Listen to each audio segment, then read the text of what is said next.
Please माझ्या चॅनलला share करा, सबस्क्राईब करा. म्हणून मी माझ्या व्हिडिओची सुरुवात करणार आहे. कारण तुम्ही सबस्क्राईब नाही केलं माझ्या चॅनलला तर मला मोटिवेशन भेटणार नाही आणि मला चॅनल बंद करावा का असं वाटेल. तर तुम्ही प्लीज सबस्क्राईब करा. सबस्क्राईब करायला पैसे जात नाहीत.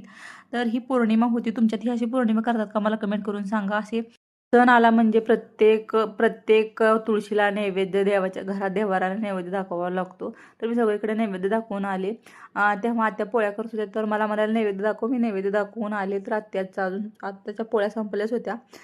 तर आत्या पोळ्या खूप सुंदर करतात. खरंच खूप छान करतात पोळ्या. खूप चविष्ट असतात आत्याच्या पोळ्या. आणि भाजी तर काय विचारूच नका. खूप सुंदर आणि खूप चविष्ट असतं सगळंच. आत्याच्या पोळ्या म्हणजे सुख काय असतं ते समजतं. खाव्याच्या पोळ्यासारख्या खाव्या लागतात आत्याच्या पोळ्या. आणि दुसऱ्या दिवशी सकाळी माझ्या मैत्रिणीचा बड्डे होता, तर माझी एक मैत्रीण घरी आली होती तिच्यासाठी केक घेऊन. तर आम्ही दोघी निघालो होतो तिच्या घरी.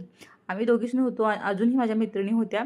तर आम्ही त्यांना घेऊन जाणार होतो. दुसरी मैत्रीण माझी आमची वाट पाहत थांबली होती. आम्ही तिलाही घेऊन गेलो आणि दुसऱ्या मैत्रिणी 4 परत मागून आल्या. तर आम्ही तिचा बड्डे साजरा केला तिच्या घरी जाऊन. साधाच बड्डे होता, पण बड्डे हे फक्त निमित्त असतं. आम्हाला गप्पा मारण्यासाठी, आम्हाला वेळ घालवण्यासाठी, आम्हाला आम्हाला एखादं निमित्त हवं असतं. तर ते निमित्त सापडलं बड्डे. मग आम्ही तिच्या घरी गेलो आणि खूप गप्पा मारल्या, खूप एन्जॉय केला. आणि तिनं आमच्यासाठी नाश्त्यासाठी वडापाव मागवले होते. आम्ही वडापाव खाल्ल्यानंतर आमच्या गप्पा झाल्या. आणि गप्पातच माझी मैत्रीण म्हणाली की जसं शेजारी घरगुती दुकान आहे साड्यांचं, तर आपण साड्या बघून येऊ. म्हणून आम्ही सगळे निघालो होतो. तर मी हाय करा म्हणते आणि मी समोरच निघाले होते, तर ते दुकान मागच राहिलं. म्हणून सगळ्या माझ्यावर हसत होत्या. मी पुढे निघाले, माझ्या मागं त्या सगळ्या निघाल्यात आणि दुकान मागच राहिलं. म्हणून सगळे हसत आहेत. मग नंतर आम्ही परत जाऊन दुकानात साड्या बघितल्या. तिथं साड्याच खूप छान होत्या तिथं, पण आम्हाला कलर आवडले नाहीत. म्हणून आम्ही त्यांना कलर दुसरे आणायला सांगितले.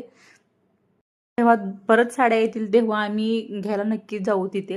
आणि साड्या बघितल्यानंतर खूप छान साड्या होत्या, पण कलर तिथं अवेलेबल नव्हते.